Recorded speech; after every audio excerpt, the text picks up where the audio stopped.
congressmen of Free Peru presented a constitutional accusation against the President of Congress, Carmen, and 9 parliamentarians in Peru. German President Frank-Walter Steinmeier was re-elected for a second term this Sunday. In Tunisia, mobilizations began following the news that the president issued a decree establishing a new provisional Supreme Council.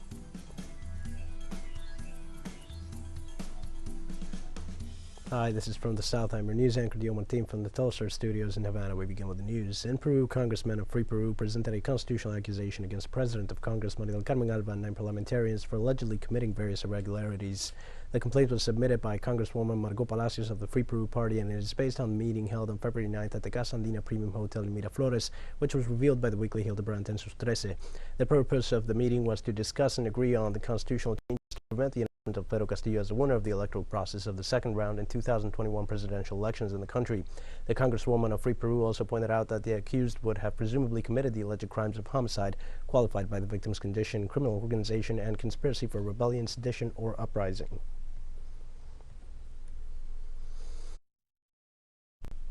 The government of Chile announced this Saturday that it will declare a state of constitutional exception in 4 provinces in the north of the country in view of the migratory and security crisis affecting the area. The decision was taken after a meeting between the executive and the truck owners' unions, which, in spite of the agreement, are blocking the accesses to the cities of Iquique and Antofagasta. The truck drivers have led a series of demonstrations in the last few days after a murder of a driver. The unions linked the event to the wave of migrants that have entered using unauthorized border crossings with Bolivia during the pandemic, which matches an increase in crime and delinquency in the north of Chile. The state of exception, which was a very important point for the unions,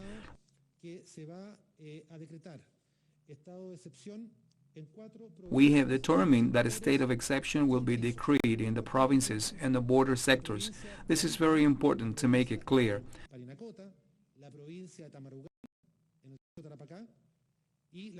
The province of Arica, the province of Paranícota, the province of Tamarugal, and the province of El Loa in the mountain sectors.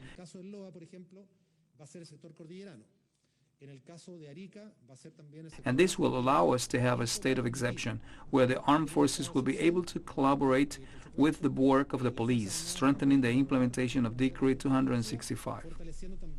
In Honduras, the public ministry announced the opening of an ex officio investigation after health authorities announced the discovery of millions of expired medicines in the warehouses of the Ministry of Health.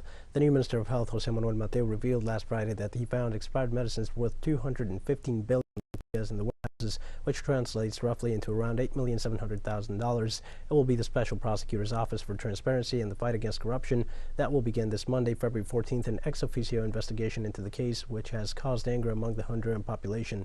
The inquiry must detail exactly these medicines, their expiration date, and above all, deduce the responsibility of the people who did not distribute these medicines to the citizens and expired in a warehouse of the Ministry of Public Health. In Nicaragua, the public ministry reports the death of Jorge Hugo Torres Jimenez after being accused of crimes considered of treason. The former Sandinista dissident guerrilla Hugo Torres, who was arrested in June 2021 in Nicaragua and charged with alleged treason, died on Saturday of an illness, the public prosecutor's office said, without detailing which one. Torres presented deterioration in his state of health, was transferred to a hospital in the capital to be treated properly, where he was always accompanied by his children, Hugo Marcel and Maria Alejandra. However, he died because of the ailments he had, said the judicial body.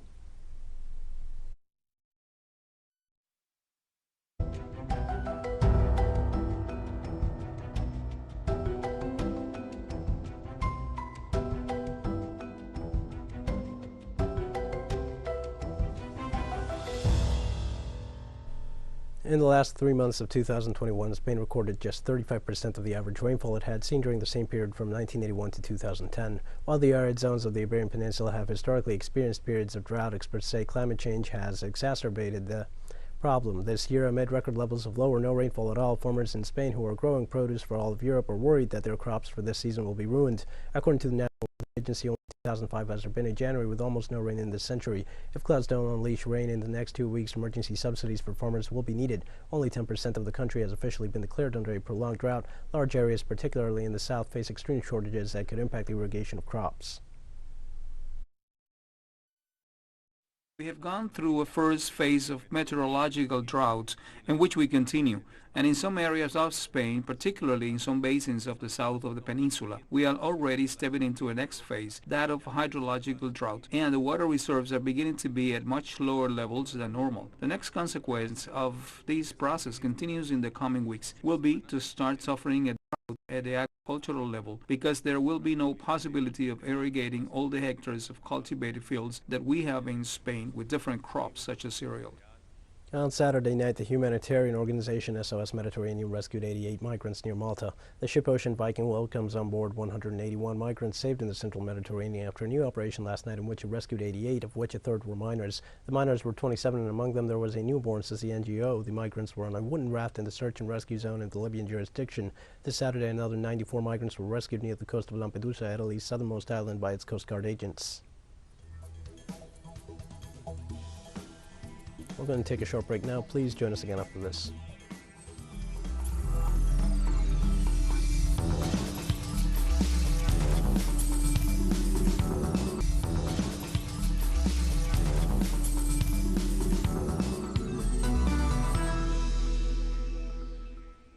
Welcome back to From the South. German President Frank-Walter Steinmeier was re-elected for a second term of 5 years by a special parliamentary assembly on Sunday.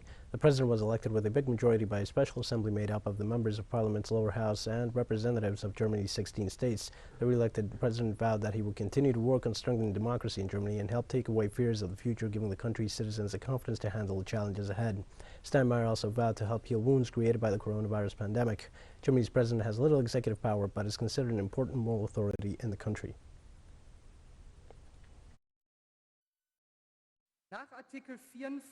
Pursuant to Article 54 of the German Constitution, whoever received the votes of the majority of the Federal Assembly, for example, whoever received at least 737 votes, shall be elected. I declare that Dr. Steinmeier has received the required majority of votes and is therefore elected Federal President of the Federal Republic of Germany.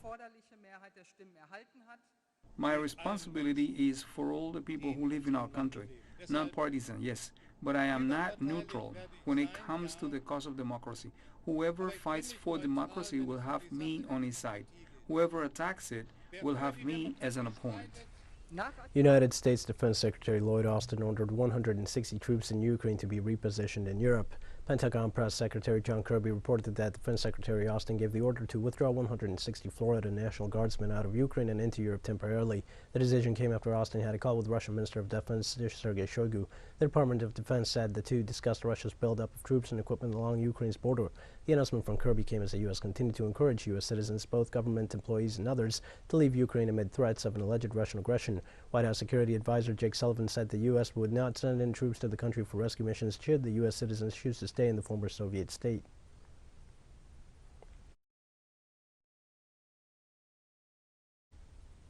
Amidst the narrative of an alleged Russian invasion, Ukraine said there is no point closing its airspace after the United States warned that Russian troops could invade the Eastern European nation at any time. According to a senior Ukrainian official, if particular air carriers and private air carriers decide to reconfigure their flight schedule, this certainly has nothing to do with the decisions or policies of the Ukrainian government. He was referring to calls made by some air transport companies such as the Dutch carrier KLM, who became the first major airline to indefinitely suspend flights to the former Soviet Republic because of the rising risks.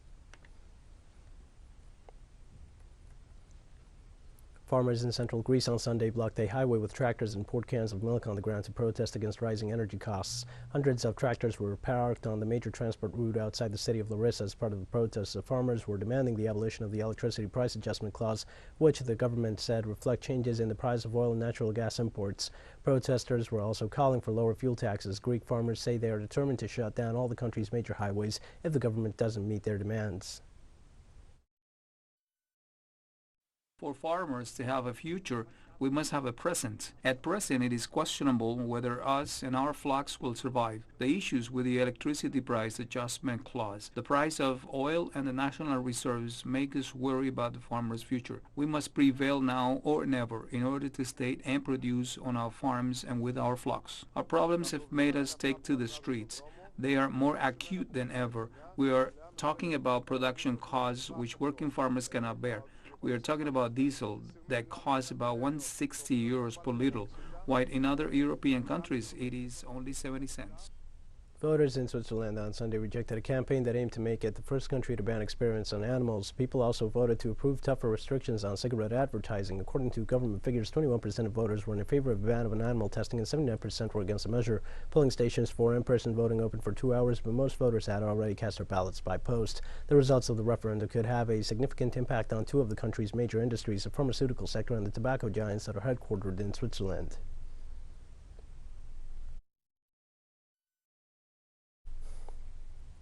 Iran's book world is shrinking as U.S. sanctions Biden cash-strapped publishers struggle over the price of paper. For literature lovers in Iran, a new novel has long provided a brief respite from a grinding economic crisis triggered by international pressure over Tehran's contested nuclear program. But now losing yourself in a good book is becoming harder. If a 200-page novel sold for about $160 last year, its price today is about $410, most of which is the cost of production.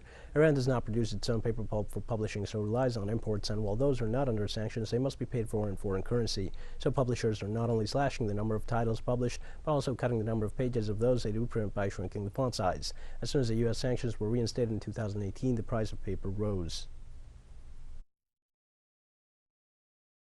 Doing books is a miracle today because the majority of customers belong to the middle class, and given the economic conditions, their priority is to obtain essential goods such as food. Publishing has suffered a major crisis, which could become existential. As soon as the U.S. sanctions were reinstated in 2018, the price of paper rose.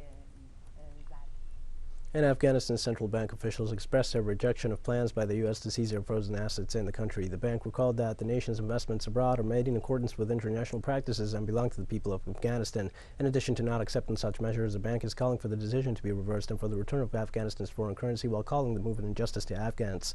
The announcement comes after the United States Treasury Department announced on Friday that it plans to block at least $7 billion Afghan dollars frozen in U.S. banks as part of aid and pensions to September 11 victims.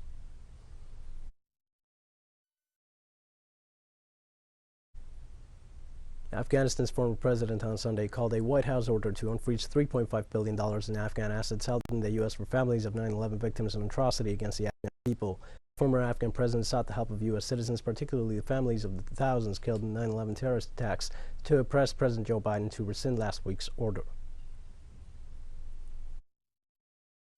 I call on the American people to see into the depth of the suffering of the Afghan people. And just like we commiserate with them for the tragedy of September 11, that they commiserate with us. And I ask the U.S. courts to do the opposite, to return the Afghan money back to the Afghan people. This money does not belong to any government. We're going to take a final short break now. Please join us again after this.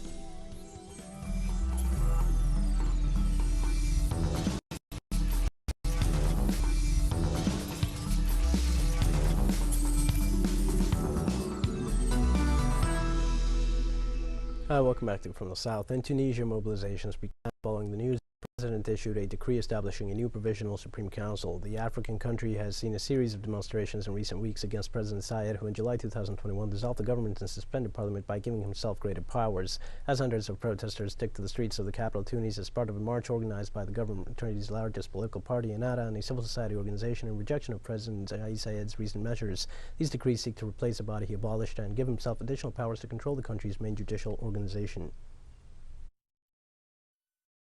Democratic movement, the political and democratic movement of the street continues with the same objectives and the same approach. If we defend the republic and democracy, this can only be through democratic mechanisms. If President Sayed has positioned himself against the will of his people, while we remind him that it is necessary to resume a democratic process, the change will only be possible through the mobilization of people. 5 United Nations employees were abducted by an unarmed man in southern Yemen while returning to Aden after a field mission. According to a spokesman for the top UN official in the Middle East country, the staff were abducted in the Abiyan governorate. The official also said the UN was in close contact with the authorities to secure the employees' release and that 4 of those abducted were Yemeni nationals. Abductions are frequent in Yemen, where armed tribesmen and Al-Qaeda-linked armed fighters take hostages to swap for prisoners or cash. The country has been mired in violence since the Iran-aligned Houthi movement overthrew the government from the capital in late 2014, prompting a military coalition led by Saudi Arabia to intervene months later. The war in Yemen has killed tens of thousands of people and caused a dire humanitarian crisis, with 80% of the population reliant on aid.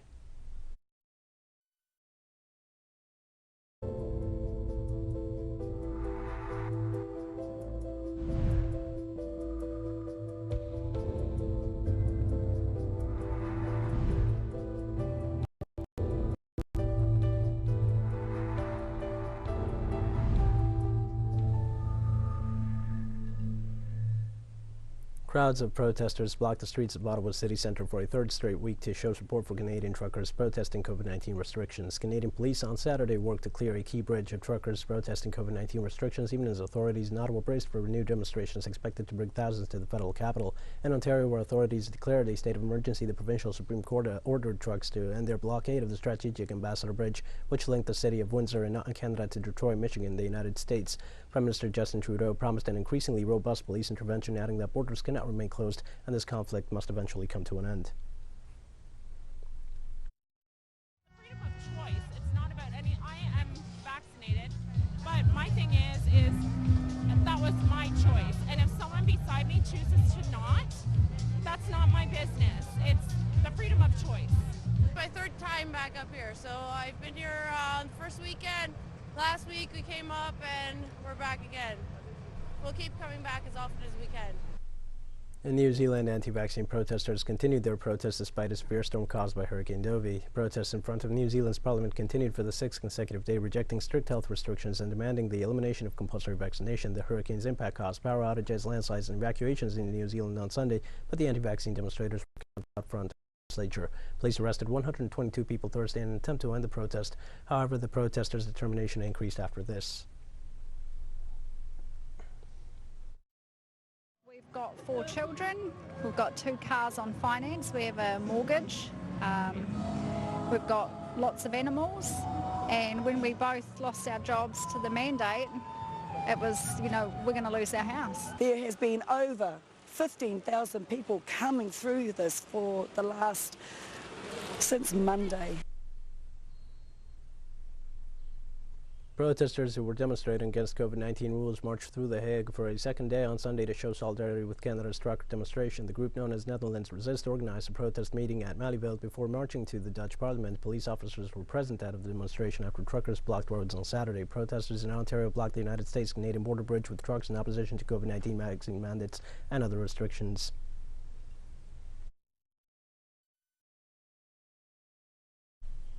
According to the Malaysian Health Ministry, the country recorded more than 22,000 new COVID-19 infections, bringing the national total to more than 3 million since the beginning of the pandemic. The daily increase of COVID-19 infections in the country has remained above 10,000 every day over the past week. The top health official in the Asian nation said the country has seen a wave of Omicron infections and called on elderly people to get their booster shots as soon as possible. The pandemic's basic reproduction number exceeded 1.50 in Malaysia, but the rates of severe condition, hospitalization, and fatality remain comparatively low, and the pandemic remains controllable in the country. As of Friday, the death toll from COVID-19 had reached more than 32,000 fatalities.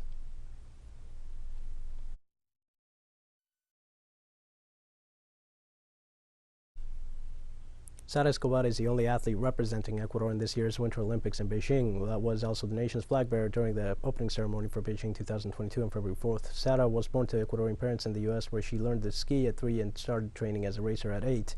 She made the choice of representing Ecuador when entering FTS-level competitions 4 years ago, the same time when the first Ecuadorian Winter Olympian Klaus Jungbluth Rodriguez debuted in cross-country skiing in Pyeongchang. Escobar, who was already returned to her home country after competing at the Olympics, lauded China's coordination of the Games and warm reception towards competing athletes. The 2022 Winter Games, which will end February 20th, include 7 sports, 15 disciplines, and a record 109 events. This is my first time participating in the Winter Olympic Games. It was a really beautiful experience, and I'm so happy I had the honor of representing my country. Once I landed, I realized how China really had the priority of the athletes and the coaches at their most top priority. And when we arrived, the airport was empty. It was only for the athletes. They even had us sit only in one seat on the buses just to keep us safe. And I thought that was incredible how they really cared for our safety, made sure it was their top priority. We've come to the end of this news brief, but remember, you can find these and many other stories on the website at TeleSUR English. You can also join us on social media. We're on Facebook, Twitter, Instagram, and Telegram. For TeleSUR English, I'm Martin. Thanks for watching.